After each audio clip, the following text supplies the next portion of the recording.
Hello guys, good morning. Ayan, mag-atid ako sa dalawang bata. Dalawang alaga ko. Atid tayo. Samahan niyo ako. Dasa natin.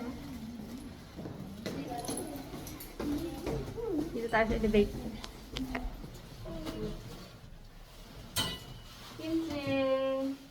Kimchi! Naiya yung bunso. Pugulo ko? Arasa.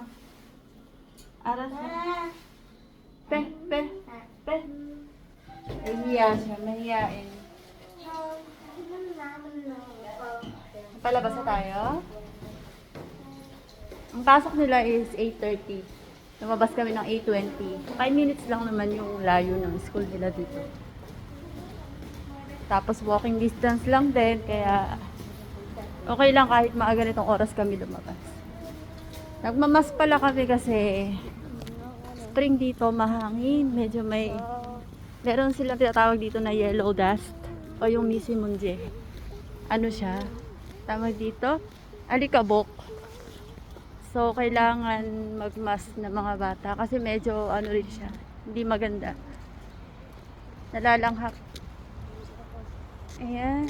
Nakalabas na kami sa apartment. Ilaw. Yung ilaw, ibig sabihin nun, sa English, come here. Ganun. O kaya, come here. Tapos, bilis, parang ganun. Punta ka dito, ganyan. Ayun na ibig sabihin niya, kaya madalas nyo maririnig yun. Dito sa Korea, ilaw, come here. Ayan yung bunso ko. Tapos, ito yung panganay ko. Ayan, grade 3, tapos etong bunso ko is grade 2. Magkasunuran lang sila.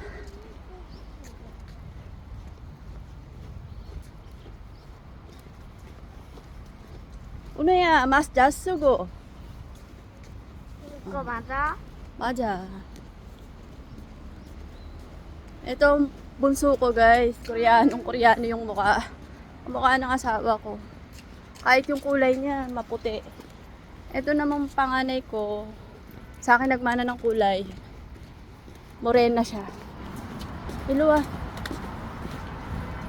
Yan, may natutunan kayong words ha. Words for today. Iluwa.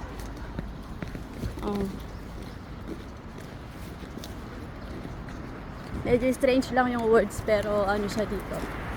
Very useful. Araw-araw mong maririnig. Ayun yung apartment namin guys, yung may orange. Ayan, tapos naglalakad na kami dito. Hinahatid ko sila kasi may maraming tawiran. Ayun, nahatid ko pa rin yung mga anak. Pero kahit naman hindi ko sila hatid, okay, kaya naman na nila. Pero mas kampante ako kapag ihahatid ko sila. Tapos pag uwi naman, ihatid na lang sila ng bus. So, hindi ko na sila sinusundo. Kusa na silang umakad sa apartment sa bahay. Marunong naman na, kaya na ng anak ko. Malaki na rin to, 9 years old dito, 10 years old dito, 9 years old sa Pinas. Yan, nandito po tayo sa kalsada.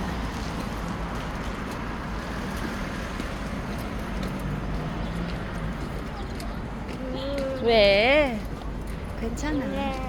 엄마 비디오 하고 있어. 이따가 올려줄게 유튜브에. 와. Medyo malamig pa dito kaya naka-jacket pa yung mga bata, matatanda. Ayan guys, dito pala sa tawiran, ayan, yung nakita niyo yung naka-uniform na yellow green.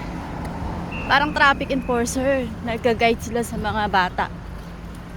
Nagga-guide sila sa mga bata kada umaga. Mga tatawid.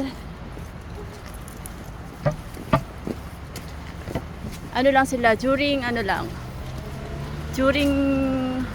morning lang, yung may mga pupapasok yung mga kids. Bali maya-maya around 9 wala na sila.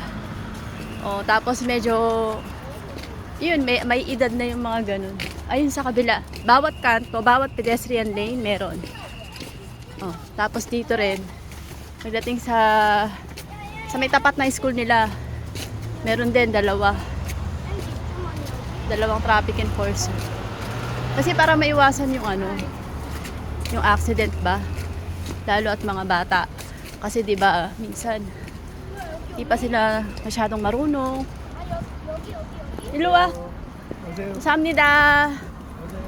Ayan. Nagpasalamat lang ako kasi ayun, araw-araw yun ang trabaho nila, mag-guide sa mga bata. Okay lang yung magpasalamat tayo paminsan-minsan, di ba? Little gratitude, pero sa kanila yon, meaningful. Parang na-appreciate natin yung trabaho nila. Iluwa.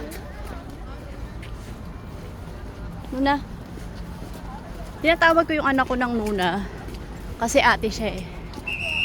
Kaya Nuna, kasi ang kasunod niya is ang kapatid niya is lalaki. Kaya Nuna ang tawag sa kanya. Pero kung ang pangalawa ko, ang bunso ko, naging babae, ang tawag sa kanya is Onni. Ayan. Come here.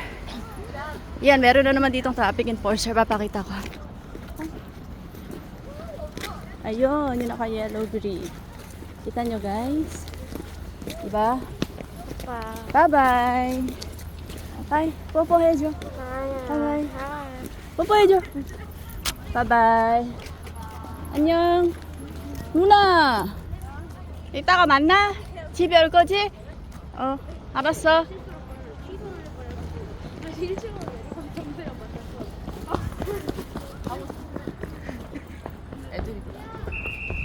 Yan, nagbabay na ako sa kanila.